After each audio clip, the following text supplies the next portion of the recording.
Bonjour à tous, aujourd'hui je souhaiterais du coup vous présenter mon guide sur le chaman amélioration, que dorénavant je vais appeler Chameleon pour que ça soit plus fluide dans cette vidéo.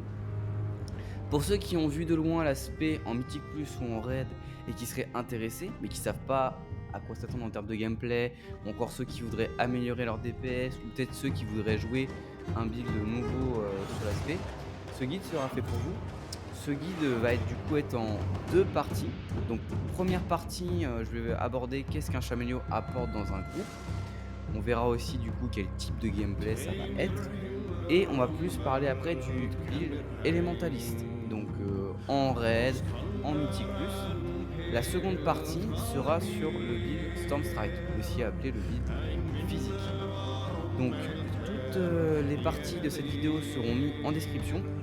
Comme ça, si vous voulez voir le mono ou le mythique plus ou le build mythique plus, vous trouverez tout ça en description. Comme ça, vous pourrez directement aller à la partie que vous souhaitez. Étant donné que vous êtes un chaman de base, vous apportez avec vous un gros kit utilitaire dans un groupe. À commencer d'abord avec les totems. Alors, pour ceux du fond qui ne savent pas comment ça marche les totems, c'est très simple. En fait, les totems, ça va être un sort qui va faire spawn une unité, donc qui est le totem, et qui va appliquer un effet.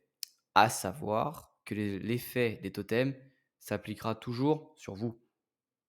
Donc, imaginons un totem, par exemple, comme celui-là qui retire les dots de poison.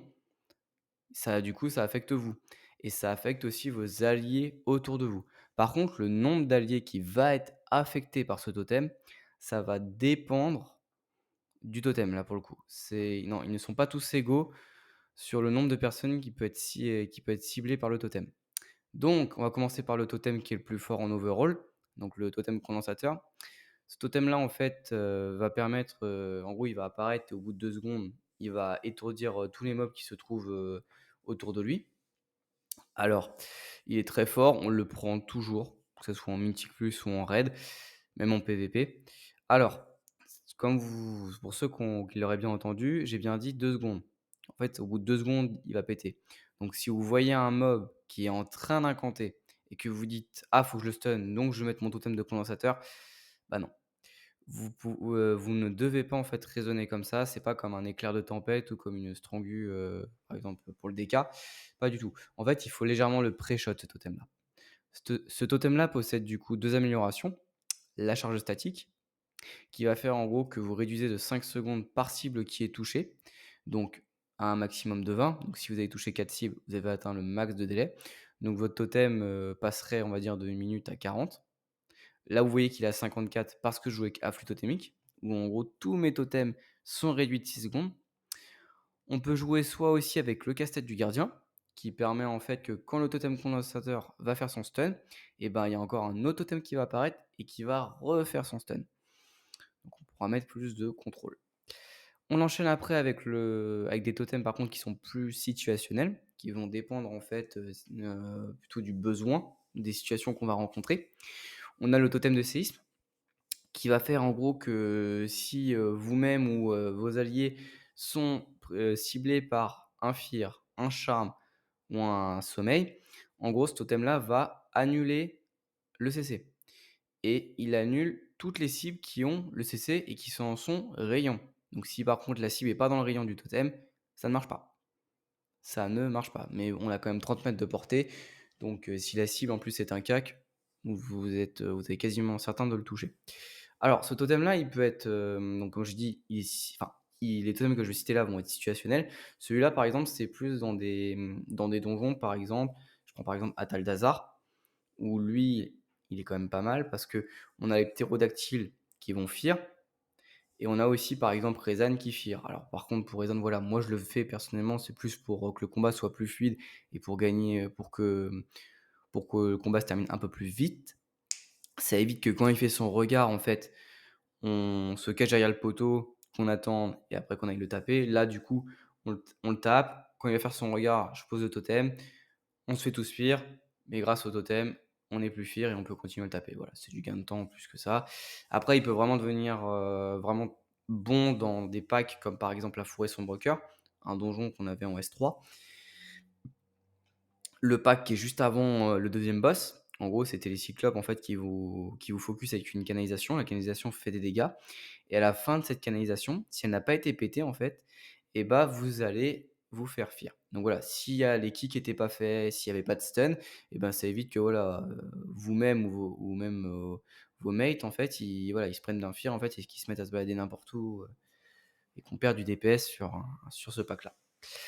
On a après le totem, pot de pierre. Donc ce totem là en fait va réduire en gros les dégâts physiques, qu'on prend.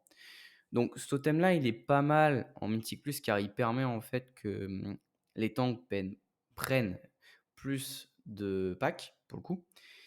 Ça permet aussi en semaine fortifiée que le tank, bah, résiste, mieux aussi parce qu'il va se faire vraiment, il va prendre très, très cher et à savoir aussi, chose qu'on ne dit pas assez sur ce totem-là, donc je préfère le rappeler, ce totem-là, il réduit aussi les dégâts des bleeds.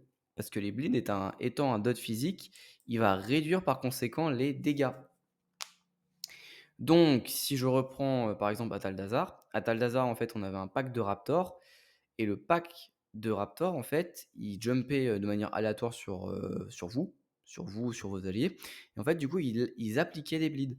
Donc, vous allez réduire en fait le dégât de ces bleeds.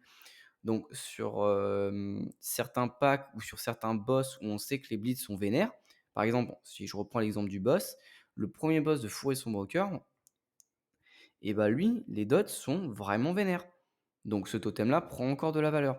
Donc voilà, c'est un totem que j'invite vraiment à ne pas sous-estimer, clairement pas. On a après le totem de purification de poison.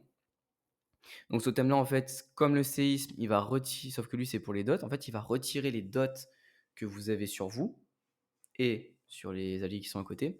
Alors, ce thème-là, il est comme le séisme, il est situationnel. Par contre, si vous êtes en Mythique Plus, là je parle par contre, si vous êtes dans une semaine affligée, on va vous demander de le prendre de manière obligatoire et systématique. Pourquoi?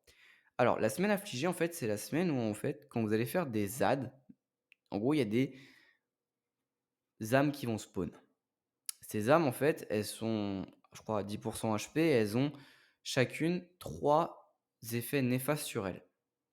Un de ces effets étant, en fait, un debuff de poison et vu que ces âmes sont considérées comme des alliés, vous allez pouvoir, en fait, faire votre totem et en fait, les âmes vont despawn.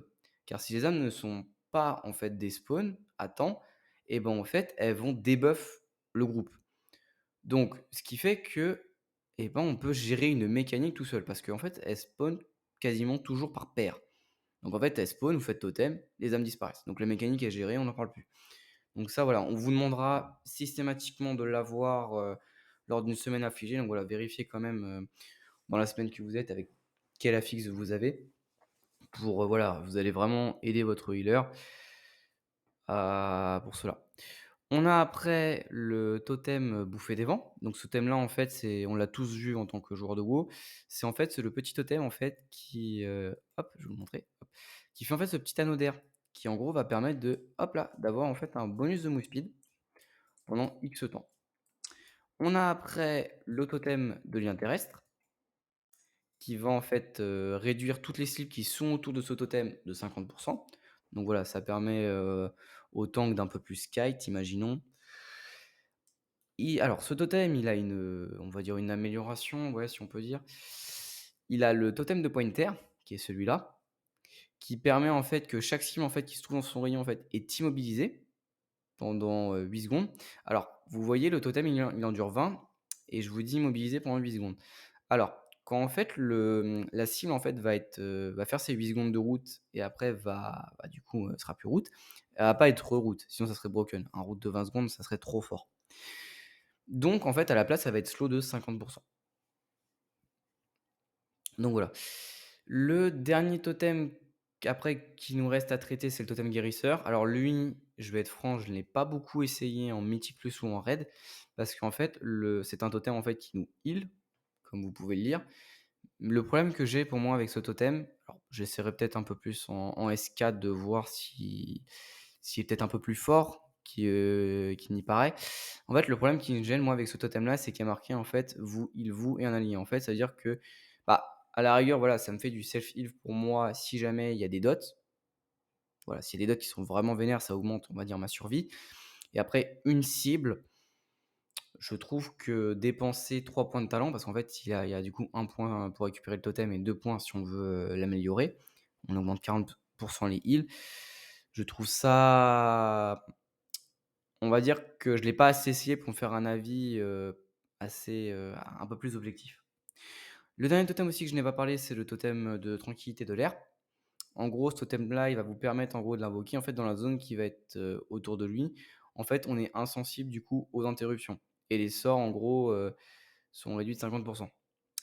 Ce totem-là, je l'ai jamais utilisé. Jamais, jamais, jamais, jamais, jamais, jamais, jamais, jamais. Donc non, non, je l'ai jamais utilisé. Peut-être qu'en Chamelem, ça se joue, mais encore, je ne verrai pas pourquoi, mais je ne sais pas. Là, pour le coup, ce totem-là, je l'ai jamais utilisé, on ne me l'a jamais demandé. Donc voilà, aux curieux qui ont envie de l'essayer, je vous invite à dire dans les commentaires de cette vidéo, si, il y a un intérêt, si, on vous l'a demandé, s'il y avait vraiment l'intérêt qui était vraiment très intéressant, dans un Mythic+ ou dans un raid ou voire même en PVP pour le coup. Donc là, j'ai fait tout le tour des totems. Alors, il faut savoir que donc les totems, on a vu en fait que certains, comme le condensateur, sont forts overall, d'autres, comme les derniers que j'ai cités, en fait, sont forts dans certaines situations. On ajoute à ça le rappel totémique. Qu'est-ce que c'est que le rappel totémique? Rappel totémique, c'est, en fait, c'est un sort qui va permettre, en gros, d'annuler le dernier totem, son temps de recharge. C'est-à-dire, je vais prendre l'exemple.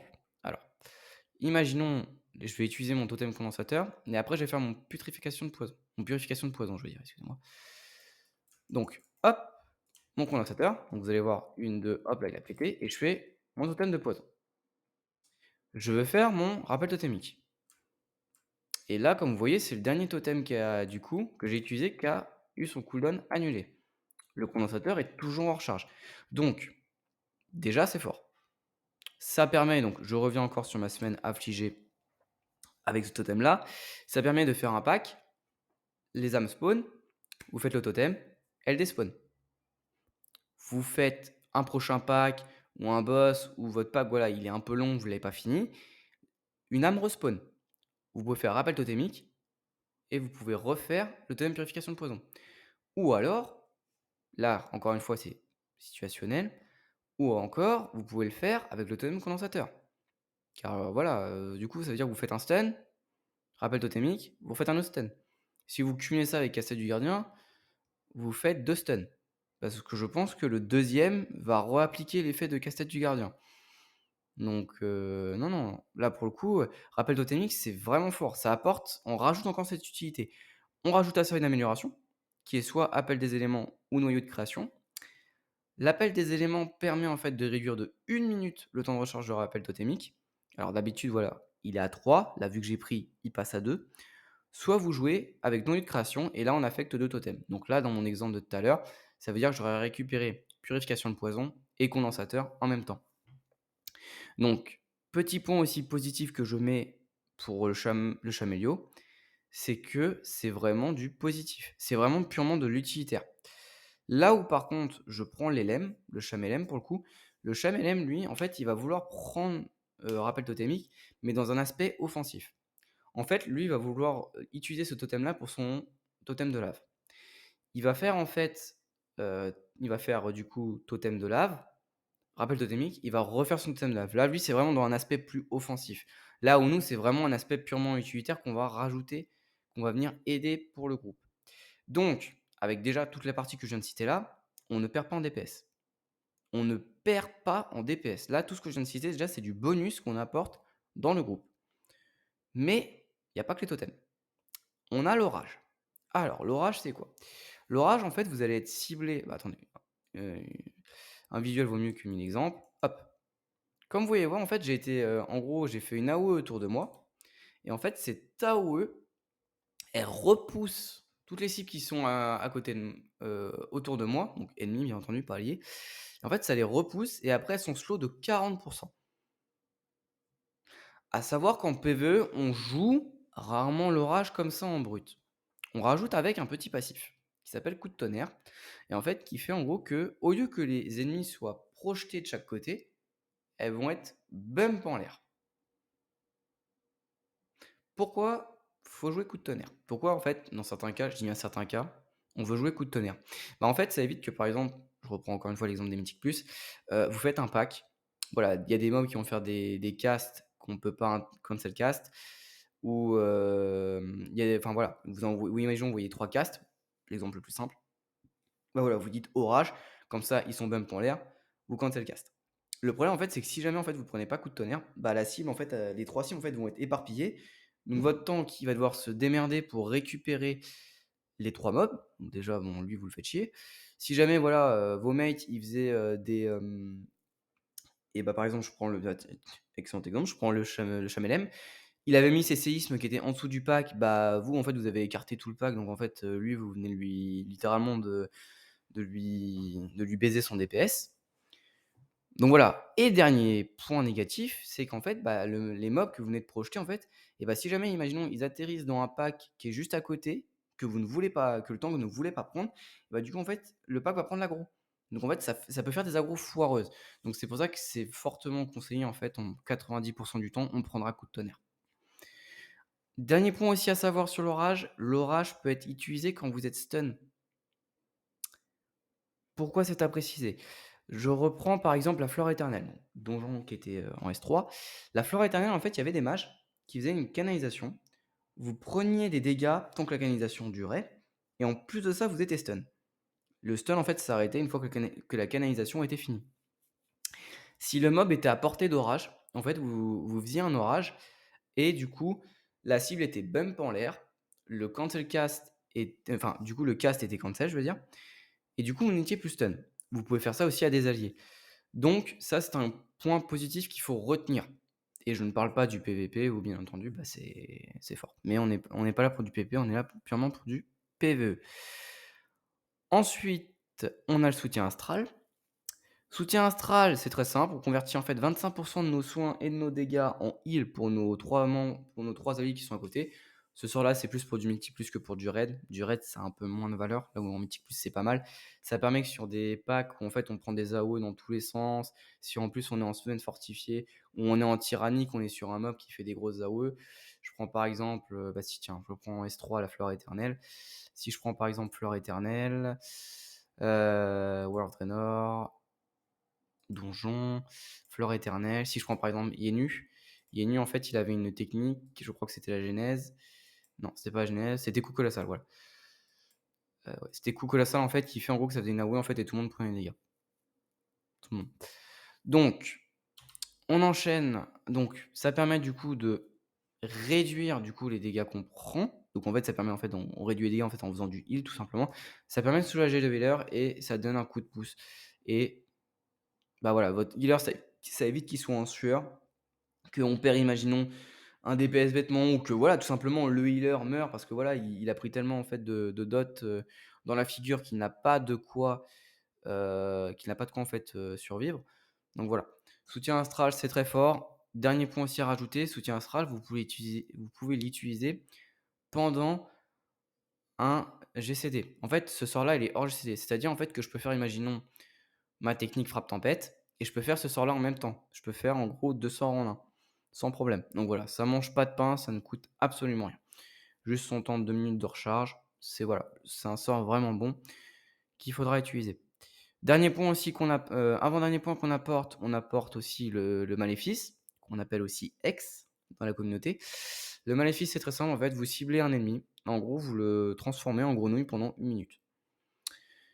Donc, s'il prend pas un pet de dégâts ou quoi, il va rester en grenouille pendant 1 minute. À savoir que ce sort, il a 2 améliorations. La maîtrise du vaudou, qui réduit de 15 secondes, et l'affaiblissement, qui en fait, une fois que la cible en gros, elle sera plus transformée en grenouille, bah, en fait, du coup, va prendre un slow en fait de 70%. On joue rarement avec les améliorations en fait du maléfice. Là, c'est vraiment purement pour du PVP en fait, généralement qu'on les prend. Vraiment. Personnellement, je n'ai encore jamais rencontré de cas où je devais vraiment maléfice souvent, pour le coup. Vraiment, j'en ai pas du tout souvenir. Donc généralement, on prend le maléfice comme ça en brut. Maléfice, alors maléfice, c'est vraiment important, par exemple, dans une semaine, en Mythique Plus, en incorporel. Alors incorporel, vous savez, c'est les fantômes, en fait, qui vont spawn pendant les packs et en fait, qui a un camp déstabilisé. qui en gros va vous mettre un debuff. Je saurais plus vous dire la nature du debuff. Et en fait, du coup, vous pouvez du coup les cibler et faire directement un maléfice. Comme ça, vous êtes sûr pendant 1 minute, ils vous emmerdent pas. Comme ça, imaginons que vous n'avez pas de hunt pour mettre un piège de glace, bah voilà, vous pouvez vous en occuper. Donc voilà, maléfice c'est fort.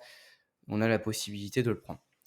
Et le dernier point aussi qui est très fort sur les chamans, donc là je me précise bien, c'est les chamans, pas Chamillon lui-même, mais les chamans, c'est la citaille des vents.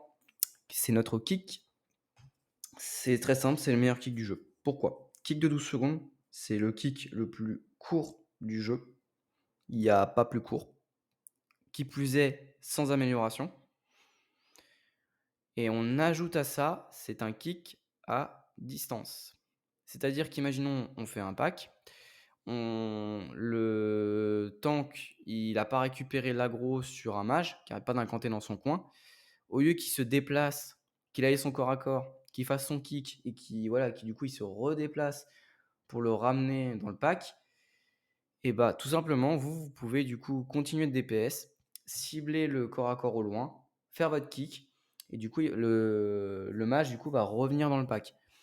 Qui plus est en plus si votre tank ne peut pas lost. Donc voilà, c'est vraiment le kick le meilleur du jeu. Et bien entendu aussi, on n'oublie pas l'héroïsme, ou appelé plus couramment BL. Bah, c'est simple, c'est 30% de hâte pour tout le groupe. Donc qui dit 30% dit que bah, c'est fort. C'est fort partout. Alors à utiliser avec modération, parce que comme vous pouvez voir, on a l'effet d'affaiblissement de 10 minutes, qui fait en gros que si, imaginons, une autre classe, comme par exemple l'évoqueur, claque l'héroïsme, et bah voilà, le groupe ne pourra pas en profiter, je veux dire.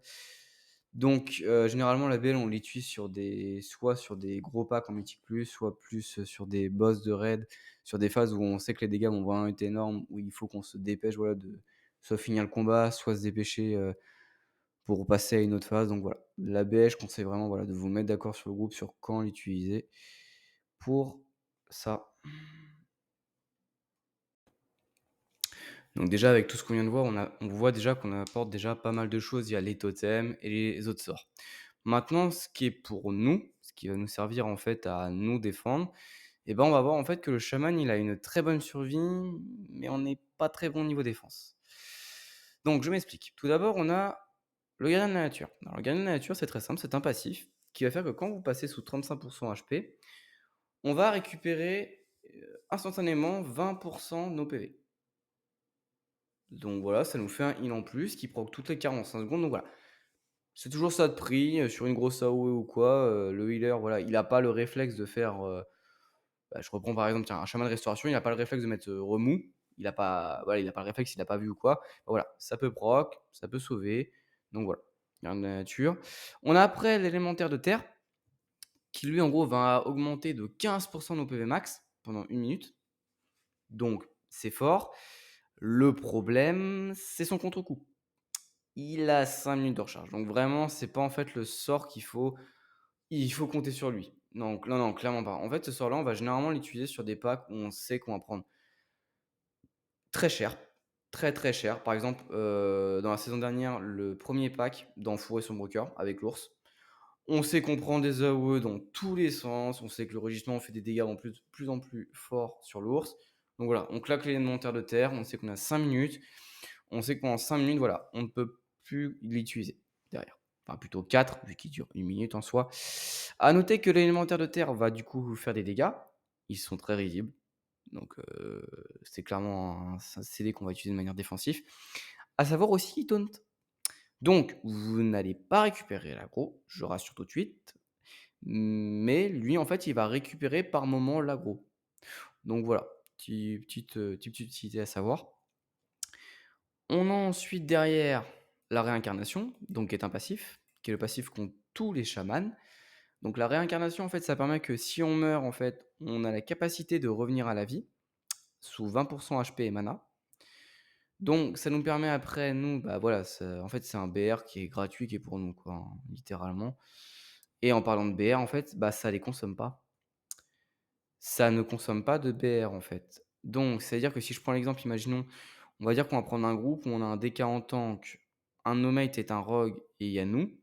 On meurt sur une mécanique, on réinca, notre healer nous remet 100% HP. 10 secondes après, le rogue il meurt. Et bah, le DK, il peut utiliser une charge de BR. La réincarnation n'a pas consommé de BR. Donc clairement, ça, c'est très fort. J'ai parlé qu'on pouvait se heal. Tout à fait, le chaman, il a du heal. Avec ses afflux de soins. Qui sont comme ça, vous voyez, hop là, ça me heal. Ça peut me heal moi, ou du coup, un allié. Et ce heal, à savoir, très important, c'est qu'il scale en fonction des armes du Maelstrom qu'on va avoir. Qu'est-ce que les armes du Maelstrom? Ça, c'est dans la partie type gameplay qu'on va détailler ça, hein, qu'on va voir ça un peu plus en détail. Mais à savoir en fait que cet afflux de soin, en fait, il a des gros ratios. Donc on peut vraiment se heal des gros montants qu'on verra après plus dans la partie type gameplay. On continue aussi du coup avec les utilitaires qu'on a pas mal, qu'on a une survie qu'on a pas mal. On a le bouclier de terre. Alors le bouclier de terre, en fait, il nous permet en gros de nous protéger en fait avec en fait des charges. Ces charges en fait, si imaginons on se prend un dégât, alors généralement c'est du corps à corps. Les les dégâts en fait, les sorts en fait ne le font pas proc. Donc voilà, quand on se prend imaginons, une patate d'un mob en fait et ben, il va nous rendre 21 000 HP. Donc là voilà, c'est parce que j'ai mon stuff, hein, bien entendu, hein, ça se trouve ça sera pas du tout le même montant. À savoir que, bah, là vous allez me dire: «Mais pour du PvE, tu pas censé te faire taper». Ce qui est vrai, on se fait rarement taper, hormis sur les mobs qu'on appelle qui n'ont pas d'aggro. En fait, le tank ne peut pas récupérer l'aggro. En fait, ce sont des mobs qu'on décidé, imaginons qu'ils allaient vous focus vous ou vous allez être focus, tout simplement. L'exemple le plus simple, c'est les chiens dans le trône des marais. Chien des trônes de marée, ils dessinent en fait, je crois alors je sais plus si c'est par contre si c'est un sort ou c'est vraiment qu'ils ont pas d'aggro, mais je sais que le tank en tout cas ne peut pas récupérer l'aggro. En fait, ils vont vous focus. Donc là, clairement, voilà, ça peut être intéressant d'avoir un de récupérer 21 000 HP. Mais là où par contre, la partie qui est la plus intéressante avec ce shield, c'est en fait la capacité en fait d'augmenter de 20 en fait les soins qu'on reçoit. Donc nos infusions qu'on va se faire sur nous-mêmes vont être buff de 20 et notre soutien astral aussi va être buff. Et bien entendu, le soutien guérisseur, le gardien de la nature aussi va être buff. Donc voilà. En fait, on va buff en fait, il faut plutôt le voir comme un buff de heal de 20 tant qu'on a une charge de bouclier de terre. Par contre, voilà, si on ne peut pas mettre par contre, voilà, à savoir que généralement, en fait, on ne prend pas tout le reste avec les boucliers, c'est-à-dire orbite élémentaire avec le bouclier, déferlant, donc en gros qui permet en gros de prendre le bouclier de foudre. Alors bouclier de foudre, je vais l'expliquer. C'est un sort qui est commun aussi, à tous les chamans, qui est là. En fait, ce bouclier-là, en gros, il permet en gros que quand on te met une attaque de mêlée, en fait, tu vas envoyer en gros, tu la personne a l'impression en fait de se voir en fait, revu des dégâts. À savoir aussi, en gros, que c'est une chance de nous générer une arme du Maelstrom. Pareil, j'en parlerai dans la partie gameplay. À noter aussi qu'on possède la marge de l'esprit qui va être en fait un sprint de 60 pendant 8 secondes. Donc hop. Sauf que ce petit sprint, en fait, il a une particularité, c'est qu'en fait, il va dissiper tous les effets qui affectent notre déplacement. Alors, c'est à l'instant T. C'est-à-dire, en gros, imaginons que vous êtes route. Je vais prendre par exemple Tindral dans Myrdrasil. Tindral, Reine. Tindral, voilà. Non, pas stuff, technique. Technique, P1, voilà, enchevêtrement de masse. Donc en fait, Tindral en fait, va faire le sort des druides. En fait, il va route tout le raid. Et ben en fait, si vous faites la marge de l'esprit, vous allez en fait péter votre route. Donc du coup, en fait, vous allez en gros retirer la mécanique. Ça marche aussi sur l'enchevêtrement en mythique plus. Donc en fait, vous annulez en fait le route. Donc voilà, je préfère prendre autre chose.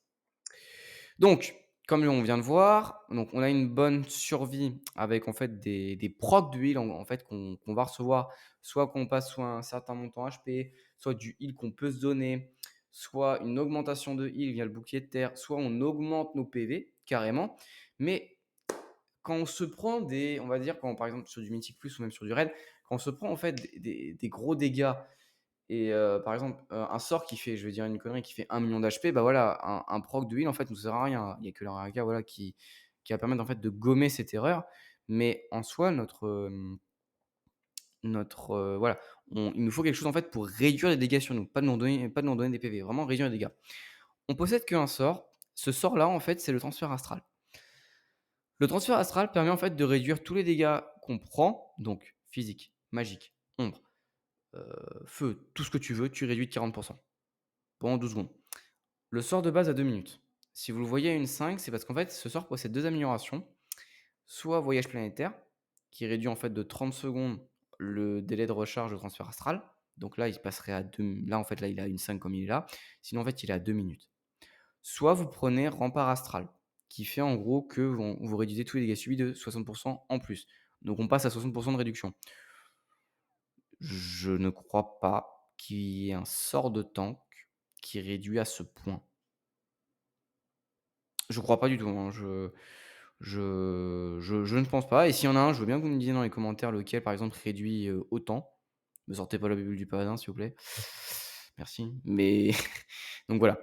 Mais par contre, en prenant l'augmentation de 60 en fait, bah, on se tape 2 minutes de recharge et à savoir que si imaginons le transfert astral est en CD, on n'a rien d'autre. Il nous restera à la rigueur les lemmes de terre, mais comme vous voyez, il y a 5 minutes. Donc si en fait on n'a plus l'un, il n'y a plus l'un, plus l'autre, va nous falloir en fait un coup de main là, un coup de main, une AMZ par exemple dans des cas pour réduire les dégâts magiques, un heal, les réductions que peut apporter le prêtre ou le healer qui est derrière notre cul en permanence pour éviter qu'on meure, hein. Là clairement, on n'a rien d'autre sinon. Donc voilà pour, alors je dis bien les chamans, ouais, bien entendu avec tout ce que je viens de dire en fait les chamans ont la même chose. Peut-être que le Chaméliau, lui, par contre, son heal, vu qu'il scale en fonction des armes du Maelstrom, si je compare à l'LM, je pense qu'il doit se heal potentiellement plus fort. Je sais pas, je connais vite fait en fait l'LM, donc je l'ai pas trahir plus que ça, donc je ne, on va dire que je ne m'avancerai pas plus que ça. Autre point aussi positif pour le Chaméliau, et par contre là c'est exclusivement au Chaméliau. C'est une classe qui a du DPS qui est constant. Constant. On a des CD offensifs, on n'a pas de burst. Donc si vous aimez les classes comme le mâche-feu, où vous montez d'un coup en DPS, vous pétez des records, mais derrière vous faites une chute libre, non. Le chaman, c'est pas ça. Le chaman, c'est clairement, purement et simplement du DPS constant. C'est aussi une classe qui est à gestion de buff. C'est-à-dire, en gros, on va voir dans la partie rotation et dans la partie build, on va avoir en fait des buffs qui vont proc. Et en fait, si un buff proc, il faut se dire en fait que tel spell va devenir prioritaire à tel moment. C'est une classe en fait où il faut être très réactif. Donc par cette capacité en fait à gestion de burst, comme on va le voir avec la ressource des armes du Maelstrom, où voilà, où faut être réactif. D'un coup, je vois que je suis plein, je vide. Je peux aller un petit peu pour la deuxième partie. Mais c'est une classe qui est très réactive. C'est une classe à APM, c'est une classe où il faut s'entraîner pas mal sur poteau, il faut s'entraîner aussi pas mal aussi dans beaucoup de situations. Mais voilà, c'est une classe personnellement que je joue depuis en fait la sortie de Dragonfly et personnellement en fait, j'ai du mal à revenir sur d'autres choses en termes, de classe parce qu'en fait, la classe est trop agréable à jouer en fait. On est toujours en train de faire quelque chose, on est toujours en train de taper, c'est une classe qui est vive, c'est une classe où on enchaîne des sorts. Au niveau de l'arbre de talent, on verra qu'on peut faire pas mal de choses à sa façon, qu'il y a plusieurs manières de se jouer. Donc voilà, c'est une classe, c'est une spé là pour le coup, qui est vraiment très agréable ou qui est très réactif et on fait on fait toujours la même chose. Notre rotation ne change pas en fait du tout au tout. Mais on va voir vraiment dans la partie rotation en fait que tel spell va devenir plus prioritaire que par rapport à un autre. Au point que par exemple, il y a certains spells en fait qu'on va ignorer. Mais je m'avance pas plus, ça c'est dans la partie rotation. Pour de la classe, on va vraiment passer au type de gameplay que c'est. Alors, le gameplay du Chamélion, en fait, il va tourner autour d'une ressource qui va être les armes du Maelstrom, qui est du coup un passif, que vous obtenez quand vous êtes dans l'aspect. Alors, les armes du Maelstrom, qu'est-ce que c'est? À chaque fois en fait que vous allez faire des dégâts avec une arme de mêlée, vous avez une chance plutôt d'obtenir une stack de ce passif. Chaque stack de ce passif réduit de 20 en gros le temps de cast de votre sort de dégâts ou de soins. Et vous pouvez le cumuler jusqu'à 5. En fait, quand on prend, un details, imaginons du Chamélion en fait, on va dire, si on prend les 5 plus gros sources de dégâts et en fait, ça va être majoritairement des sorts. Or, nos sorts, ils ont des temps de cast vous voyez, hop là j'ai un temps de cast, là c'est encore une chaîne d'éclair, j'ai un temps de cast. Mais si imaginons, je fais un éclair, j'ai un temps de classe, mon explos de lave, elle a un temps de cast, et du coup j'ai 10 dégâts, mais il, c'est pareil. Vous voyez mon influx de soin, hop là il a un petit temps de cast. Et ben en fait le temps de cast on va le réduire en stackant ce passif. Donc là, hop, hop, là voilà. Là vous voyez en fait c'est la barre. La barre c'est le passif, vous pouvez le retrouver là si vous voulez. Donc vous voyez que là je le stack, là il est à 4, hop parfait. Donc là vous voyez que quand je vais refaire ma chaîne d'éclair, il a été plus rapide. Parce qu'en gros je réduis de 20% à chaque fois par stack le temps de cast de mon spell. Or, bah, 5 x 20, ça fait 100, donc 100% de temps de cast annulé, bah, ça fait que votre spell va devenir instant. Donc là, je vais le remonter à 5. Voilà, nickel, je suis à 5. Je décharge. Excusez-moi, je décharge. Hop là. Oui, ma chaîne éclair, elle a été instant. Et ça marche, du coup, pareil pour les afflux de soins. Hop, hop, hop, voilà, nickel. Imaginons, hop, je me heal. Hop là, vous voyez, mon afflux de soins est devenu instant. Alors, comme je l'ai dit, c'est une chance en fait. C'est une chance en gros que vous l'obtenez quand vous lancez une technique. Et oui, c'est à peu près, on est à peu près à 22% de chance et du coup ce passif, il existe 3 manières de le, on va dire, de le stacker. Soit par les auto-attaques, donc en fait quand vous allez en gros taper, venir au cac et que vous allez taper de manière naturelle, vous voyez, hop, là j'en ai stacké une. Là il a refait une auto, j'ai pas stacké. Là, il stack toujours pas, hop là vous voyez, j'ai refait une auto, hop là j'ai stacké. Donc vous voyez, vous avez une chance en fait à l'auto-attaque de le stacker. Donc ça veut dire que rien que déjà, vous faites un clic droit, vous tapez la cible, vous avez déjà une chance de le stacker. Mais en faisant mes techniques, là je stack pas, là je stack pas, là je stacké, hop, là j'ai stacké, je décharge. Hop, hop. Vous voyez, en fait, vous avez une chance en lançant vos techniques, pareil, de stacker. Et c'est normal. En fait, quand vous allez taper avec vos techniques, vous allez utiliser vos armes de mêlée. Donc, vous allez stacker des armes du Maelstrom. Et il y a aussi une dernière manière aussi de faire trigger ce petit passif, c'est avec des buffs, notamment un, c'est l'arme de furie des vents. En fait, ce buff-là, il dit que quand en gros vous attaquez avec une arme qui est tenue en main droite, et ben en fait, vous allez faire une auto-attaque bonus. Et cette auto-attaque bonus a elle-même une chance de trigger les armes du Maelstrom. Donc, avec tout ça, bah, qu'est-ce que ça va être notre gameplay? Bah, vous l'avez compris, en fait, ça va être très très simple. Je vais monter mes armes du Maelstrom, hop, au niveau au max, je décharge. Je vais remonter, je décharge. Et ça va être que ça. Alors là, vous vous dites bien entendu que c'est lent à stacker, mais vous allez voir qu'avec les builds, etc., on va accélérer la chose. Donc voilà, en fait, c'est ça le gameplay du Chamelio. Ça va être de stacker nos armes du Maelstrom au cap, je décharge. Et je décharge avec quoi? Avec des sorts qu'on va voir que selon telle situation, on va vouloir utiliser plutôt qu'un autre. Donc, que ce soit dans le build Elementalist ou dans le build de Sunstrike, on va vouloir tout d'abord améliorer les effets de nos armes du Maelstrom. Car on a vu que nos armes du Maelstrom, en fait, ne font que réduire le temps de cast de nos sorts.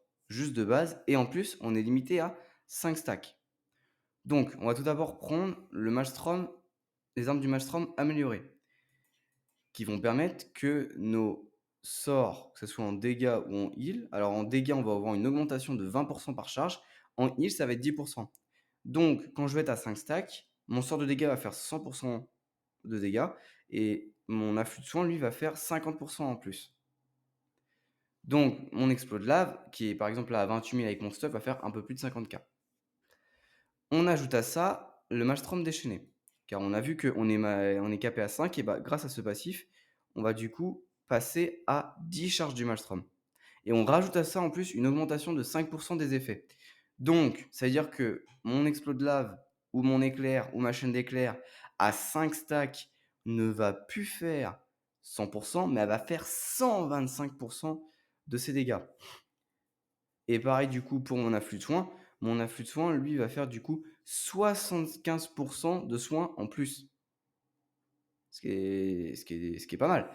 Et en plus de ça, ça va. Alors, en fait, ce passif-là, le fait qu'on passe à 10, va faire surtout aussi qu'on overcapa nos armes du Maelstrom. C'est-à-dire en fait que là, comme on a vu, c'est un peu lent pour se générer, Mais on va voir après que ça soit en multi-cible ou en mono-cible, en fait, les armes du Maelstrom vont se stacker de plus en plus vite. Donc en fait, nos 5 armes du Maelstrom, nos 5 stacks, et ben en fait, on les atteint très rapidement. Et donc du coup, il y a des armes du Maelstrom en fait qu'on va perdre.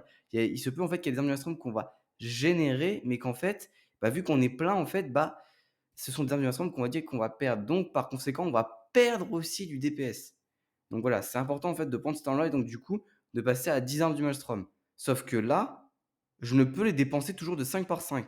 Et c'est pour ça qu'on va récupérer le dernier qui va être épanchement du Maelstrom. Donc, épanchement du Maelstrom va faire que notre cap de 5 stacks va maintenant passer à 10 stacks d'armes du Maelstrom. Donc, qui dit qu'on peut du coup stacker plus d'armes du Maelstrom, dit qu'on va aussi faire plus de dégâts grâce aux armes du Maelstrom améliorées. Donc, mon explosion de lave, qui, on a vu, à 5 stacks fait 125% de dégâts en plus, va faire maintenant 250% de dégâts à 10 stacks. Pareil pour l'afflux de soins. Mon afflux de soins, il va plus faire du coup 75% à 5 stacks. Il va pouvoir monter à 10 stacks à 150% de heal en plus. Donc, on va parler du build élémentaliste. Donc, c'est le build en gros qui va tourner autour des éléments, comme je l'ai dit un peu plus tôt en intro. Donc, déjà, en fait, ce qu'il faut mettre dans un petit coin de sa tête, c'est qu'en fait, en tant que Chamélio, on a divers types de dégâts. Des dégâts de physique, des dégâts de feu, des dégâts de nature, des dégâts de givre. Et en fonction en fait des buffs qu'on va avoir, on va augmenter un dégât. Par exemple, on va pouvoir augmenter d'un coup nos dégâts de feu, nos dégâts de givre ou nos dégâts de nature. Donc, comme on l'a vu dans la partie type gameplay, en fait, nos frappes ont une chance en fait de nous générer des armes du Maelstrom. Mais elles nous apportent aussi des passifs et elles ont diverses utilités. On a du coup la frappe tempête. La frappe tempête, en gros, ça va être vous allez taper avec vos 2 armes et vous allez faire des dégâts de physique. On a le fouet de lave. Quand vous possédez votre imprégnation langue de feu, vous allez faire 100% de vos dégâts, enfin 100% des dégâts avec fouet de lave, je veux dire. Et c'est des dégâts de feu. On a du coup la frappe de glace qui va être des dégâts de givre. Vous allez slow la cible de 50% et vous allez en plus de ça buffer votre prochain Orion de givre. Alors, comme je vous ai dit, en gros, avec ces frappes, on va vouloir ajouter en fait des passifs pour nous apporter diverses choses. Tout d'abord, la première chose qu'on va vouloir mettre avec, en tant que Chamélio, c'est notre dot, qui va être notre Horizon de flamme. Horizon de flamme, en fait, il va faire des dégâts sur la durée et va nous apporter divers buffs. Donc, vous avez vu que déjà, si je fais comme ça, bah, en fait, c'est long. Genre le mettre un par un à la main, le sort, il a 4 secondes et demie de recharge, c'est chiant. Donc à ça, on va vouloir récupérer l'assaut magmatique. L'assaut magmatique, en fait, va réduire de 6 secondes le temps de recharge de notre fouet de lave. Et en plus de ça, va faire que cette technique va nous permettre en gros de spread hop, notre rayon de flamme.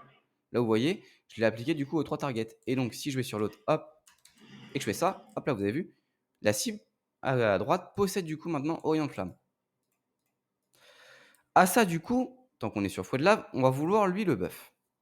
Car on veut en fait que fouet de lave, on veut le spammer, on veut augmenter ses dégâts, et on veut du coup qu'il nous apporte plus d'armes du Maelstrom. Pour ça, qu'est-ce qu'on a?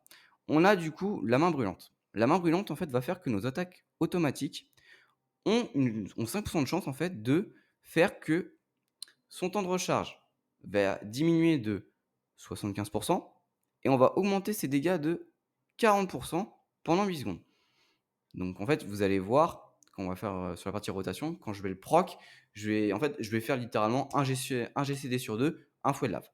Ensuite, on va vouloir prendre Catalyseur de Sand. Catalyseur de Sand va faire du coup qu'on va stacker un passif qui va augmenter de 12% les dégâts de fouet de lave et qui réduira aussi le temps de recharge de ce dernier de 0,5 secondes par tic de dégâts que va faire Orient Flamme.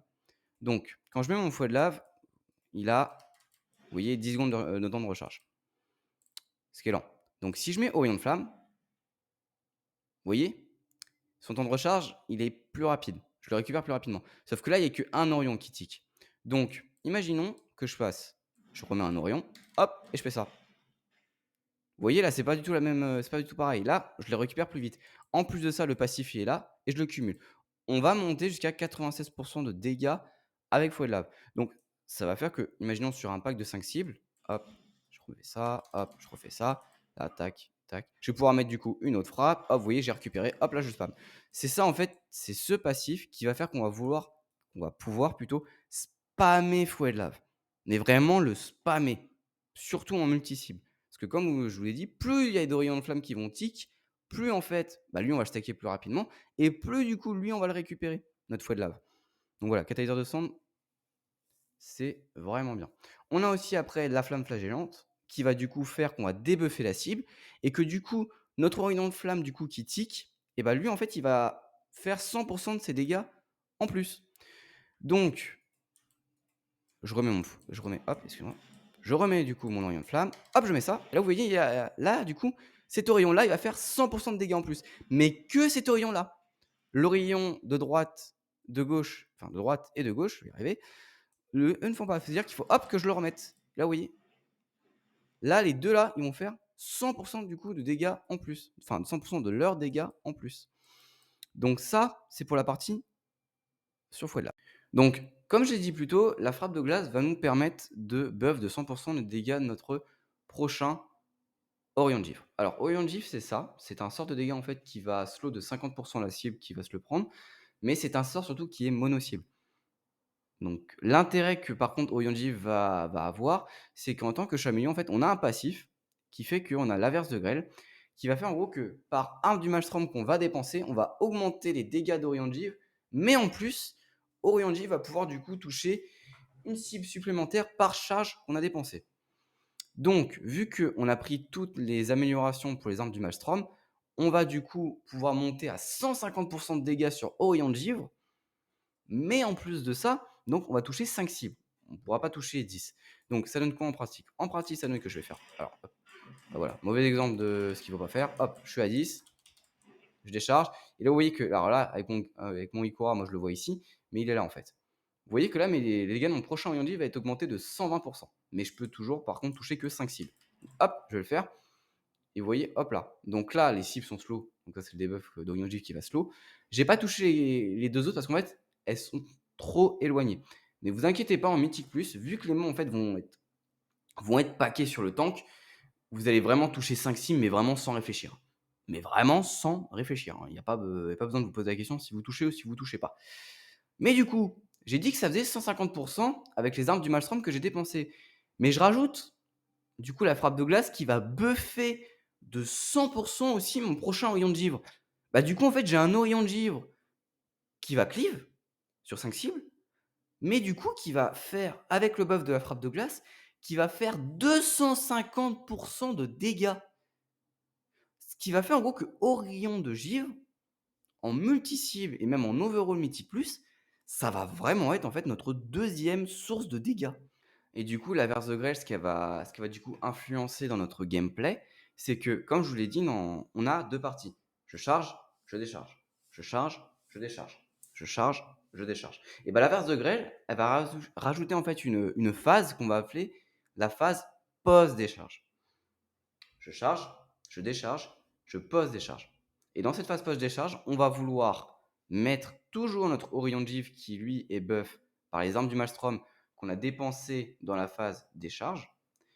Et si on a récupéré le CD, on va vouloir faire frappe de glace, Orion de Givre. Donc on va vouloir faire je charge, je décharge, j'ai ma frappe de glace, donc je fais frappe de glace, Orion de Givre. Je n'ai pas ma frappe de glace, et ben c'est pas grave. Je vais faire charge, décharge, Orion de Givre. Même s'il n'est pas buff par la frappe de glace, ça reste quand même du coup un sort qui va faire 150% de dégâts sur 5 cibles. Donc ça reste quand même notre sort de cleave principal. Donc même si on n'a pas la frappe de glace, on met quand même un Orion de Givre après qu'on a dépensé nos armes du Maelstrom. Donc, on fait un petit récap. Notre rayon de flamme, grâce à l'assaut magmatique, le fouet de lave va du coup le spread sur 4 targets. Fouet de lave va faire sur la cible sur laquelle il est utilisé, va le debuff grâce aux flammes flagellantes, et va faire en gros que Orion de flamme va faire 100% de dégâts en plus. Chaque Orion qui va tick va réduire son temps de recharge et augmenter ses dégâts. Si on a un peu de chance, nos auto-attaques vont faire qu'on va gagner un buff qui va faire qu'on va pouvoir faire un GCD sur 2, un fouet de lave. Donc, qui dit qu'on va pouvoir faire plus de fouets de lave, dit qu'on va pouvoir avoir de plus de chances plutôt de générer des armes du Maelstrom. La frappe de glace aussi a une chance de générer des armes du Maelstrom. Mais elle, son rôle principal, c'est qu'elle va pouvoir buff au rayon de givre. Au rayon de givre, quant à lui, grâce à Averse de grêle, quand je vais décharger mes armes du Maelstrom, et bah du coup, mon rayon de givre, lui, il va cleave sur 5 cibles. Donc tout ça c'est très bien, mais là on a un problème, c'est que notre génération d'armes du Maelstrom, elle est lente. Donc là, si on fait tout ce qu'on a dit en pratique, bah hop, je mets mon petit rayon, je mets mon fouet de lave, il le spread, je mets ma frappe de glace pour buffer le prochain rayon de givre, porte tempête parce qu'on n'a plus rien, hop. Vous voyez, c'est lent, hein. Et là encore, il me manque 3, hop, ah là j'ai eu un proc, hop, hop là, je décharge. Vous avez vu, c'est un peu lent pour atteindre 10. Donc, en AOE, on va venir rajouter un sort. Ce sort, ça va être l'impact foudroyant. En fait, ce sort va faire que vous allez taper avec les 2 armes de mêlée et vous allez faire un cône de dégâts devant vous. Si vous avez touché au moins 2 cibles dans ce cône, vous allez en gros vous octroyer un buff qui va faire que vos frappes, donc fouet de la frappe de glace, frappe tempête, vont faire que vous allez faire une réplique d'impact foudroyant. Or, je viens de dire en fait qu'impact foudroyant, vous tapez avec les 2 armes de mêlée. Donc, qui dit que je fais une réplique en plus de mes frappes classiques, fait que je vais augmenter la génération d'armes du Maelstrom. Preuve en est par le test. Donc, je refais ce que j'ai fait, sauf que là, alors je vais décharger. Hop, je remets impact foudroyant. Vous voyez, les 3 cibles ont été touchés. Mon fouet de lave, ah, les 3 cibles ont été touchés. Frappe tempête, ah, les 3 cibles ont été touchés. Hop, frappe tempête, idem. Hop, je refais ça. Hop là, vous avez vu. Donc, si on fait ça avec un peu plus de rapidité, hop, hop, vous avez vu, hop, la génération d'armes du Maelstrom, elle n'est pas du tout pareille. Donc du coup, hop, impact foudroyant, ça va être du coup le buff qu'on va vouloir maintenir en permanence en AOE. Donc depuis tout à l'heure, on est vraiment en train de voir comment on augmente nos armes du Maelstrom donc dans la phase de charge. Donc maintenant, on va passer à la phase de décharge.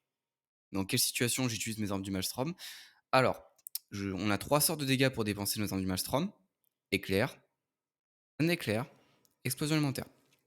Explosion élémentaire, j'en parlerai un peu plus loin. Donc pour l'instant, on l'oublie. Donc, si vous avez, par exemple, je suis dans ce cas-là, j'ai 4 targets, je vais mettre une chaîne d'éclairs. À partir du moment en fait où vous avez plus d'une target, chaîne d'éclairs. Vous n'avez qu'une target, vous faites un éclair. C'est simple, basique, efficace. Et par contre, voilà, si vous êtes à 2 doigts de mourir, bien entendu, vous utilisez un afflux de soins pour éviter de mourir. Donc maintenant, avec tout ce qu'on a vu, on va se faire une liste des priorités de spells. Donc, en AOE, du coup, votre première priorité, c'est de mettre votre rayon de flamme et de le spread avec votre fouet de lave.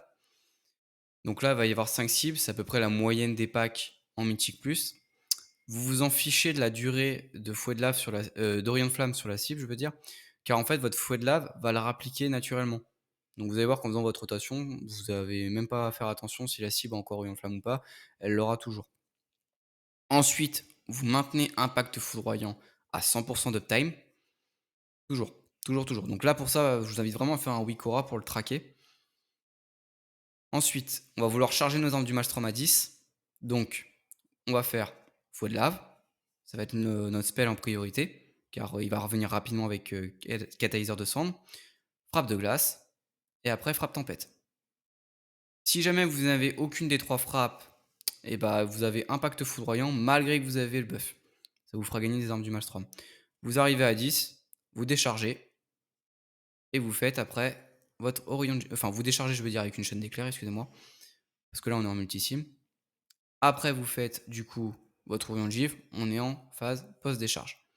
Si jamais votre frappe de glace est up au moment où vous déchargez, bah du coup, faites frappe de glace, puis Orion de givre. Donc, en pratique, voilà ce que ça donne.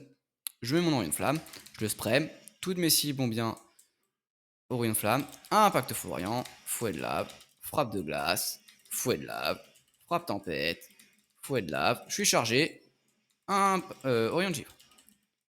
Je remets impact foudroyant parce que le buff va se barrer, fouet de lave, j'attends qu'un CD revient, frappe de glace, frappe tempête, je décharge, Orion de givre. Fouet de lave, frappe tempête, fouet de lave, impact foudroyant parce que le buff va se barrer, fouet de lave, je suis plein, je décharge, frappe de glace, Orion de givre, comme je vous l'ai dit. Fouet de lave, frappe tempête, impact foudroyant parce que j'ai rien, je décharge, Orion de givre. Fouet de lave, frappe tempête, impact foudroyant, fouet de lave, je décharge, frappe de glace, Orion Givre. Donc voilà. Ça, c'est la rota purement et simplement sans CD offensif. Donc, les 2 CD offensifs du Chamelio avec le build Elementalist sont la vague primordiale et les esprits farouches. Alors, les esprits farouches, ça va être très simple. Vous faites spawn 2 loups qui vont en fait attaquer la cible que vous êtes en train d'attaquer. Tant que les loups sont actifs, ils vous génèrent en fait des armes du Maelstrom, donc toutes les 3 secondes. Donc vu qu'ils sont up 15 secondes, bah, du coup, vous générez au total 5 armes du Maelstrom. Et ils vous ajoutent aussi un bonus de 15% de dégâts physiques. Sauf que nous, avec le build Elementalis, on s'en branle des dégâts physiques. Parce que les dégâts physiques, en fait, il n'y a que Frappe Tempête qui en fait. Et vous avez bien vu, en fait, dans la rotation, on met beaucoup plus de fouets de lave, de frappes de glace, des Orient Givre, des chaînes d'éclairs et des impacts foudroyants que des frappes tempêtes. Donc vraiment, les dégâts physiques, on s'en branle. Donc à ça tombe bien, on peut changer la donne avec les esprits élémentaires. Donc on va d'abord récupérer Ascendance du féticheur, qui va faire en gros qu'on augmente le gain d'arme du Maelstrom de 4%. Toujours ça de prix. Et en plus de ça, pour chaque charge d'arme du Maelstrom qu'on gagne, on réduit de 2 secondes les esprits farouches. En fait, notre CD offensif va vraiment revenir rapidement. Un peu comme la témérité du War Fury, dans le même délire. Donc, les esprits élémentaires, c'est quoi? Eh ben, on retire du coup le gain de 20% de 15%, excusez-moi, de dégâts physiques. Et à la place, en fait, on rajoute en fait que on augmente de 20% les dégâts élémentaires que l'un des loups va être imprégné. En fait, ce sort va faire que quand on va l'utiliser, on va soit avoir un loup de feu, un loup de givre ou un loup de foudre, à savoir qu'il spawn par deux. Donc soit vous pouvez avoir un loup de givre, un loup de foudre, deux loups de givre, ou un loup de feu, un loup de foudre, etc. Vous avez compris.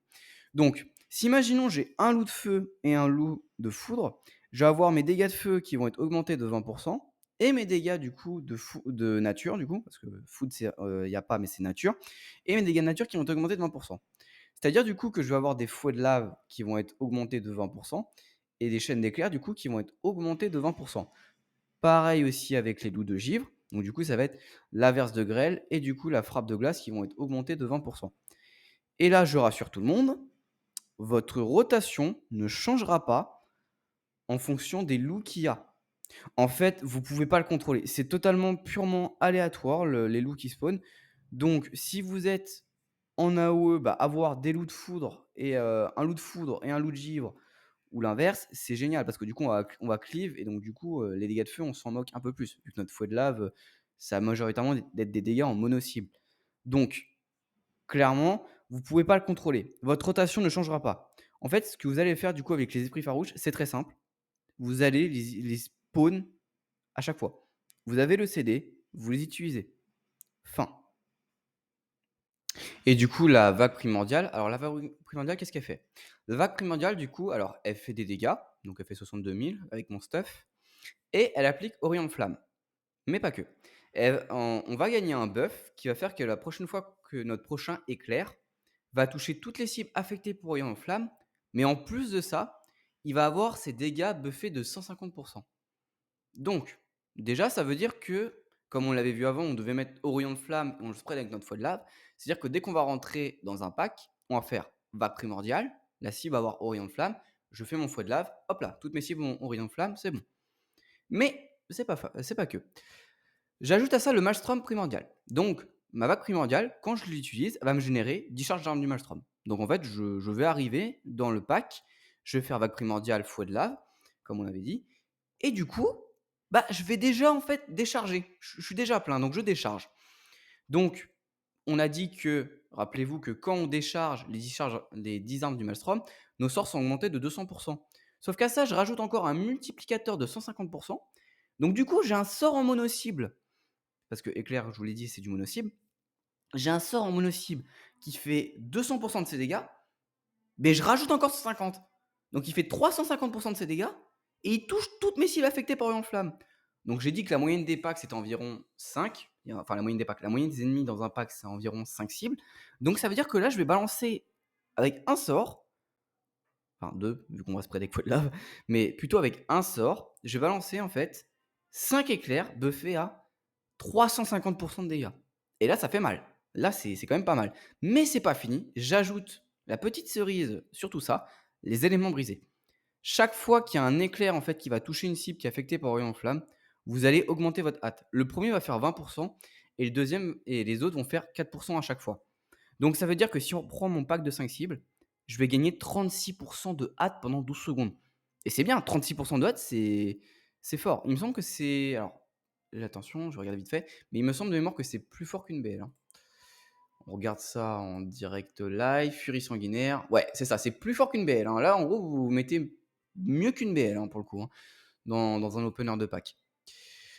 Mais du coup, vous allez dire: «Mais pourquoi la hâte, c'est aussi fort?» Alors déjà, la hâte, c'est fort déjà de base sur les cacks parce qu'ils peuvent déjà spammer plus leur technique. Mais ce qui est vraiment fort avec le Chameleon, en fait, c'est que votre fouet de lave, la frappe tempête, la frappe de glace et l'impact foudroyant, en fait, leurs CD sont basés sur la hâte. Plus vous avez de hâte, plus vous allez spammer. Donc plus vous allez spammer, plus vous allez vous charger. Donc plus vous allez vous décharger rapidement, plus vous allez faire des orillons de givre.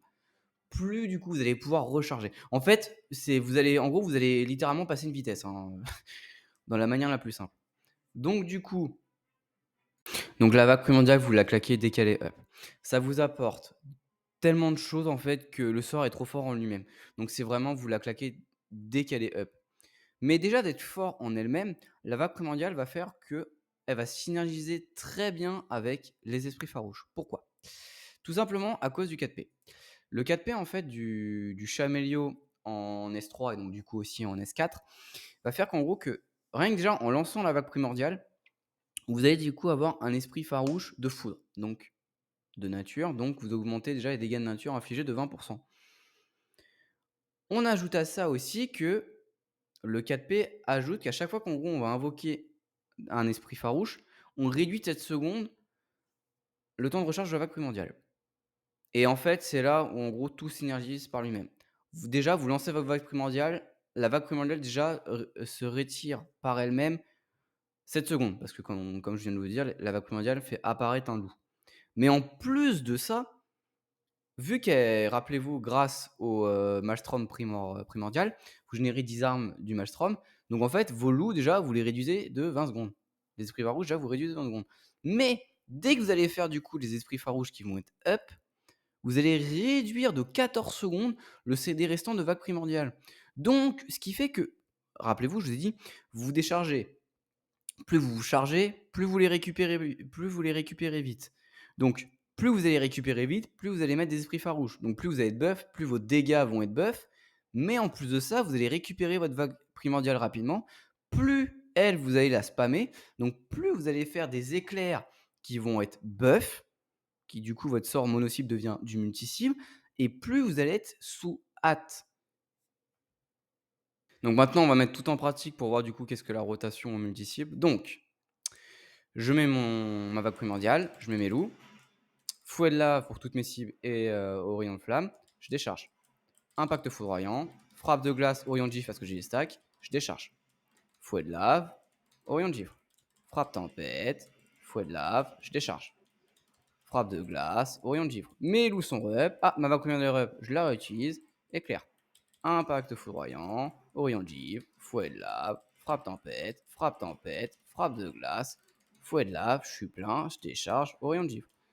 Fouet de lave, impact foudroyant pour récupérer le buff, frappe tempête, j'attends qu'un CD revient, fouet de lave, hop, frappe de glace, au rayon de gifle. Donc voilà. Donc ça, c'est du coup la rotation du coup multi-cible. Donc je vous invite vraiment encore une fois, comme à l'autre partie sans utiliser les CD, à vraiment vous entraîner pour qu'en fait cette rotation, elle devienne, on va dire, automatique. N'hésitez pas à vous entraîner et à passer du coup la vidéo au ralenti si jamais vous voulez si jamais revoir un point important.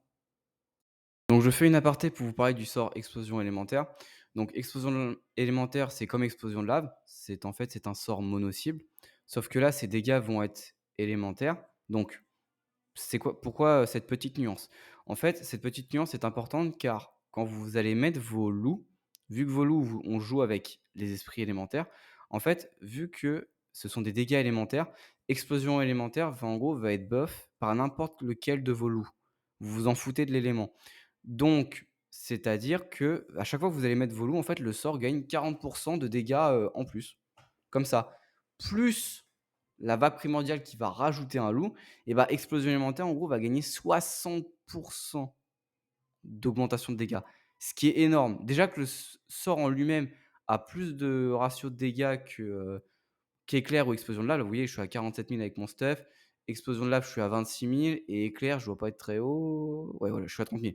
Donc c'est vraiment le sort de base qui a déjà le plus de ratio de dégâts, mais en plus de ça, on rajoute une augmentation avec les esprits farouches. Donc la petite spécificité en Mythic+, c'est qu'à partir du moment où vous avez entre 1 et 3 cibles, vous mettez explosion élémentaire à la place de chaîne d'éclair. Parce qu'en fait, vous allez gagner en DPS. Et oui, malgré qu'explosion élémentaire, c'est un sort mono-cible et que chaîne d'éclair, du coup, est un sort multi-cible. En fait, vous allez défoncer la cible, votre cible, la cible que vous focussez, et les cibles aux alentours, en fait, vous allez moins DPS. Vous avez DPS que en fait, avec des Orions de Givre maxés avec Averse de Grêle. Donc voilà. En plus de ça, ce sort rajoute du coup un buff, qui est soit 3 de à toute crit, soit 6 de maîtrise quand vous l'avez utilisé. Et surtout, je finis avec le dernier point sur l'explosion élémentaire, quand vous prenez du coup explosion de lave, en fait vous gagnez 2 charges d'explosion élémentaire. Donc vous allez pouvoir plus la spammer. Donc, on va parler maintenant de la rotation, mono cible avec, du coup un build, Mythic+. Donc la rotation mono-cible, vous allez voir, elle ne change pas tant que ça, sauf qu'on va venir il y a 2-3 changements quand même, hein. Donc 1er changement, on s'en fiche du buff impact foudroyant. Impact foudroyant, comme on l'avait vu en rotation multi-cible, c'était vraiment à remettre dès que le buff il se barrait. Bah là, on s'en fiche parce que le buff, si notre boss il est tout seul, bah du coup on le fait jamais prod, donc impact foudroyant, on s'en fiche. Vous le mettez vraiment en fait quand vous avez plus rien. Imaginons toutes vos frappes sont hors charge, bah du coup vous mettez impact foudroyant parce que vous avez plus rien. Ensuite, le buff Averse de Grêle. Alors, le buff d'Averse de Grêle, je m'entends avec Orion de Givre.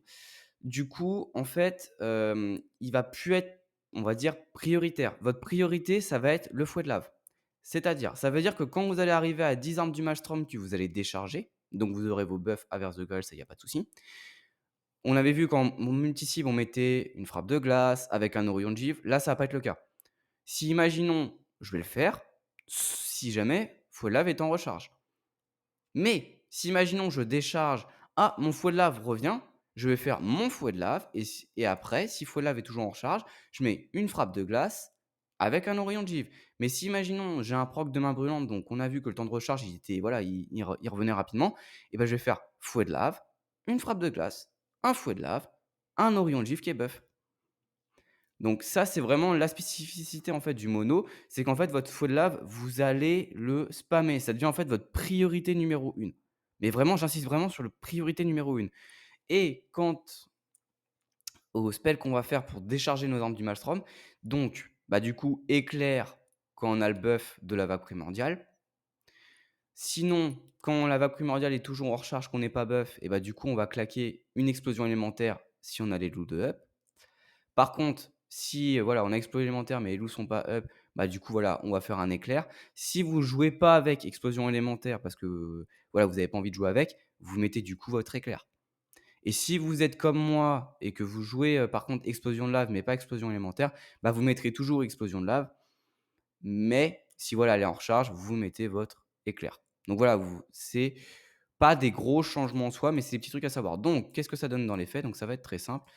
Donc on fait vague, je mets mon éclair, on fait notre rota classique, je suis buff, paf, hop là, explosion de lave. Vous voyez, explosion, fouet de lave est revenu, je l'ai mis avant de mettre mon, hop, explosion de lave. Fouet de lave, Orion de Givre, hop, je mets un éclair. Fouet de lave, mes loups sont re-up, je mets ma vague primordiale, je décharge, fouet de lave, Orion de Givre, vous avez vu, fouet de lave, Orion de Givre. Frappe tempête, impact de foudroyant, frappe tempête, je décharge, fouet de lave, Orion de Givre. Et ça comme ça en boucle. Donc ça voilà, ça c'est vraiment la rotation mono-cible avec du coup un build Mythic+. Donc vous verrez qu'avec un vrai build Mythic+, donc le build raid, on pourra du coup être un peu plus stable au niveau de notre génération d'armes du Maelstrom. Donc maintenant je voudrais faire une aparté pour montrer en fait qu'avec le Chamélio, on peut vraiment faire en gros des trucs très sympas et qu'en fait, bah, il va nous rester des points de talent et on peut voilà, prendre les choses qui nous intéressent, qu'on a envie.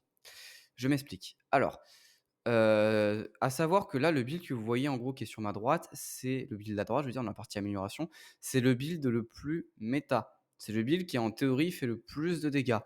Mais ce build-là fait le plus de dégâts parce qu'en fait on joue autour des flammes flagellantes. Le but de ce build, comme on l'a vu, avec, dans la partie où avec Fouet de lave, flamme flagellante en fait, c'est en gros vous allez debuff votre cible et sauf que les autres cibles n'ont pas ce debuff là. Donc en fait le but du jeu c'est en fait de faire du tab.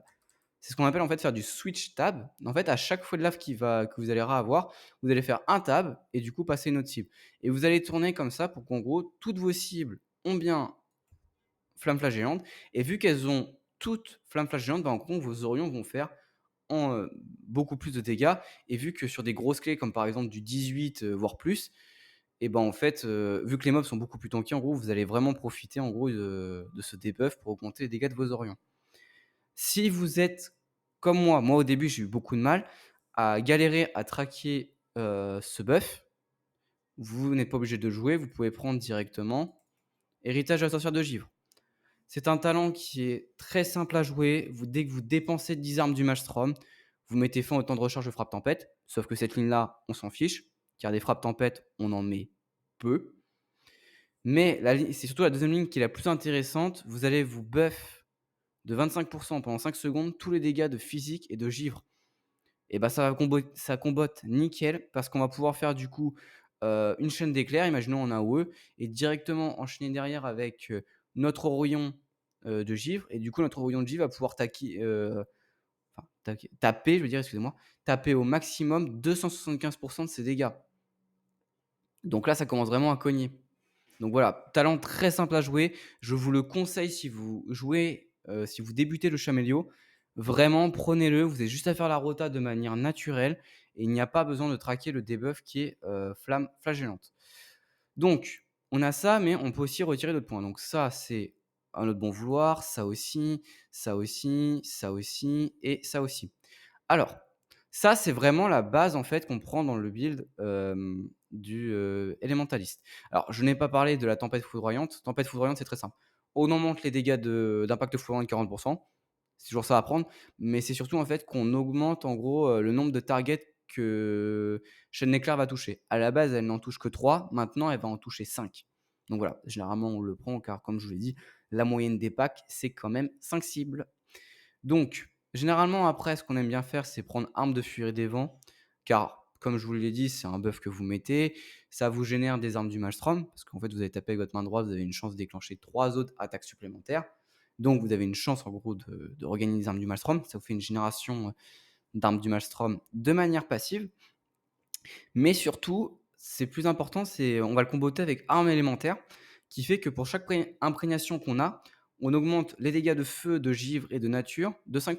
Donc en fait, on va passer à 10 d'augmentation, car on ajoute, en fait, on se met l'arme de langue de feu. Donc voilà, ça fait 10 d'augmentation sur les dégâts de feu, de givre et de nature. Donc voilà, pourcentage de gain, facile à avoir. Si vous voulez pas les prendre pour récupérer, d'autres talents, vous pouvez. Pareil, si vous n'aimez pas jouer avec l'explosion élémentaire, vous n'êtes pas obligé de la prendre, surtout pas en AOE. Si voilà, vous avez la flemme de compter à chaque fois s'il y a moins de 3 cibles, si il y a, s'il y a au-delà de 3 cibles, vous la mettez pas. Si vous avez moins de 3 cibles, mais en plus de ça, que vos loups, doivent être up et cetera, ça devient ça devient chiant à traquer. Vous n'êtes clairement pas obligé de la prendre. Vous pouvez jouer très simplement. Il y a plus de 2 cibles, vous mettez une chaîne d'éclairs. Il y a moins d'une cible, vous mettez un éclair. Ne vous embêtez pas à jouer avec ce talent-là si vous n'aimez pas. Vous pouvez prendre aussi, l'éclair de tempête qui lui, voilà, c'est des dégâts aussi que vous rajoutez de manière très simple, hein, à chaque fois que vous allez faire une frappe et ben, vous rajoutez, alors là, c'est avec mon stuff du coup, vous rajoutez en gros des dégâts de nature aussi. Donc voilà, très simple, d'utilisation, pareil. Vous pouvez jouer aussi avec le Maelstrom tourbillonnant, que j'ai pas parlé. Donc Maelstrom tourbillonnant, en fait, ça va faire qu'à chaque fois que vous allez utiliser, un Orion de givre qui a deux stacks d'averse de grêle, une frappe de glace ou une nova de feu, vous allez, en fait, tout simplement générer à chaque fois, de manière obligatoire, une arme du Maelstrom. Si vous voulez stabiliser, on va dire, le build. Vous pouvez jouer aussi avec, Fracture. Donc Fracture, j'en ai pas parlé, c'est en fait un sort qui va en gros, vous allez faire un stun en ligne droite devant vous, tout simplement. Alors vous pouvez le prendre si imaginons vous voulez rajouter du burst en AOE, donc dans ce cas-là, vous le claquez juste après vos loups. Généralement, c'est comme ça qu'on la claque et sinon c'est voilà, ça peut être assez intéressant si on est dans un donjon ou une clé où il y a voilà, les mobs font quand même pas mal de cast, il nous faut beaucoup de stun. Donc voilà, fracture peut être intéressante, mais encore une fois, elle n'est pas obligatoire à prendre. Vous pouvez récupérer aussi le totem de Furie des Vents, qui est assez fort si vous avez une compo qui est full cac. En fait, totem de Furie des Vents, c'est le totem que j'ai pas parlé, c'est le totem qui est unique au Chamélio. C'est un totem, c'est très simple en fait, vous avez en gros à chaque fois, vous conférez 20 de chance à un membre du groupe en fait de porter une auto-attaque supplémentaire. Donc ça peut être intéressant pour les wards parce que du coup ça leur fait gagner de la rage. Si vous jouez avec, d'autres spé cac qui jouent, sur des procs, qui font reset, j'en ai pas en tête, mais donc voilà, c'est toujours ça de prix. Pareil, nous, bah, c'est méga intéressant parce que du coup, Totem de Furie des Vents, ça permet du coup d'augmenter les chances de faire proc, Odd End, donc main brûlante, parce que du coup, c'est considéré comme une auto-attaque automatique et on ajoute à ça, bah, le fait que ça peut aussi nous faire gagner des armes du Maelstrom, donc ça reste intéressant. Si vous voulez jouer avec, vous pouvez, hein, c'est intéressant et du coup, j'ai pas terminé aussi avec le dernier, talent qui est Assaut élémentaire. Donc lui, en fait, c'est un talent, en fait, qui va augmenter les dégâts de frappe tempête. Donc là, il a 2 crans, il augmente au maximum de 20. Encore une fois, frappe tempête, on s'en moque, c'est juste un filler. Mais ce qui est le plus intéressant, c'est que maintenant c'est que nos frappes ont maintenant 100 de chance de générer une arme du Maelstrom. Et donc voilà, là, on stabilise vraiment le build. Si voilà, vous en avez ras le cul, imaginons, dire: «J'en ai ras le cul, à chaque fois que je fais des fouets de lave, j'en ai marre de pas être certain d'avoir une arme du Maelstrom», bah voilà, vous prenez maintenant Assaut élémentaire et vous stabilisez tout ça. Donc on termine, sur toute la partie avec, les builds de Mythic+, en parlant du dernier talent du coup qui va être Nova de Feu. Donc en fait, c'est une autre manière de jouer le build. Si vous n'aimez pas jouer avec, Averse de Grêle qui buff Orion de Givre, donc vous pouvez jouer du coup Nova de Feu. En fait, c'est très simple, Nova de Feu, en fait, ça va faire des explosions sur toutes les cibles qui possèdent Orion de Flamme, donc ça va leur faire des dégâts, en fait, c'est des dégâts en AOE et vu que généralement on joue avec le Maelstrom tourbillonnant, chaque explosion va nous rapporter du coup une arme du Maelstrom. Donc généralement, vu qu'on essaie de mettre, 6 targets avec Horizon de Flamme ou 5, et bah, du coup, vous mettez votre Nova de Feu, en fait, vous récupérez du coup 5 armes du Maelstrom, comme ça. Donc comment on utilise, ce sort? Bah, c'est pas très compliqué, en fait, hein. On l'utilise dès qu'il est up, tout simplement, pour faire des dégâts.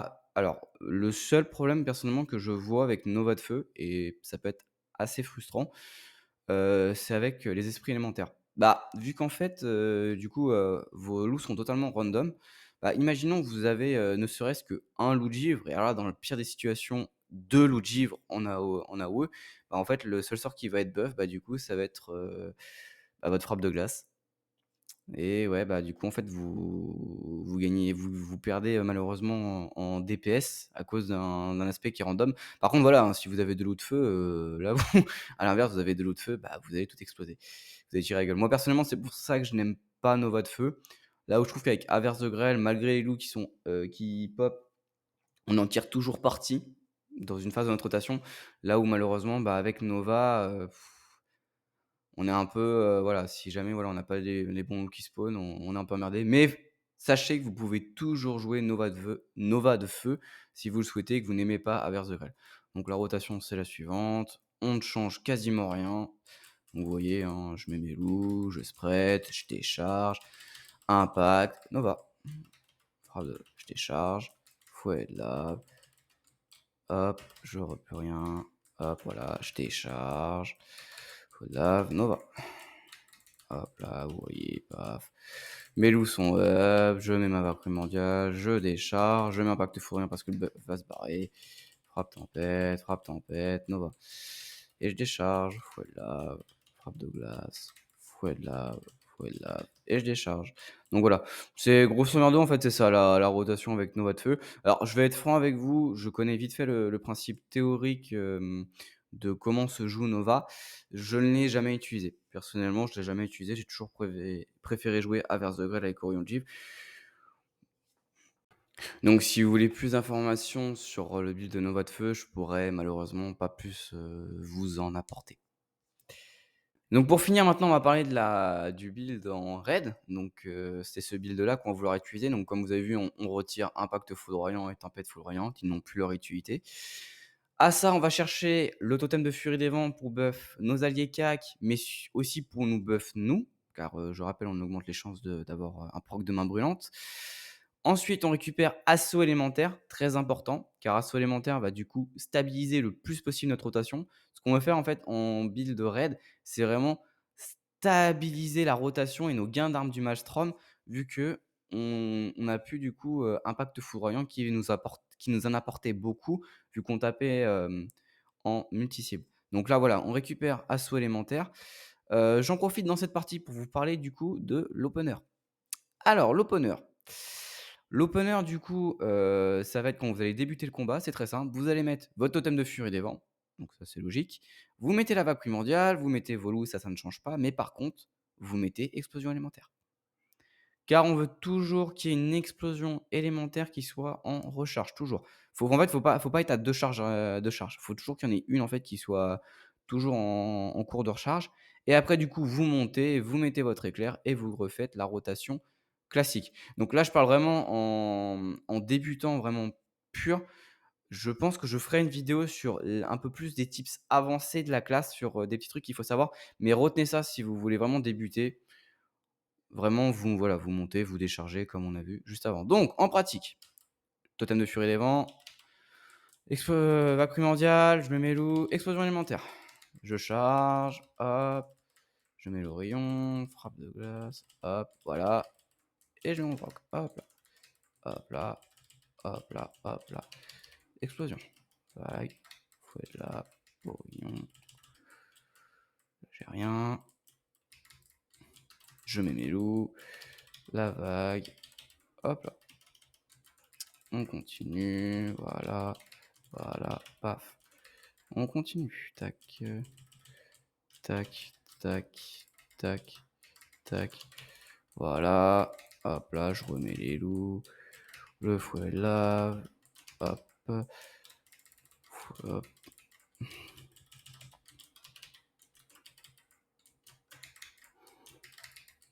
Hop là, toujours mes loups. Donc voilà, ça c'est vraiment la rotation, voilà. Ça c'est la rotation, vous voyez en fait, il y a rien qui change par rapport à la rotation, mono cible, hein, il y a quasiment rien qui change. Toujours par contre, maintenir le totem de furie des vents up, ça c'est important et voilà, après voilà, il y a votre opener du coup, à faire. Je rappelle aussi bien entendu que si vous jouez avec le build de Mythic+, vous pouvez faire exactement le même opener.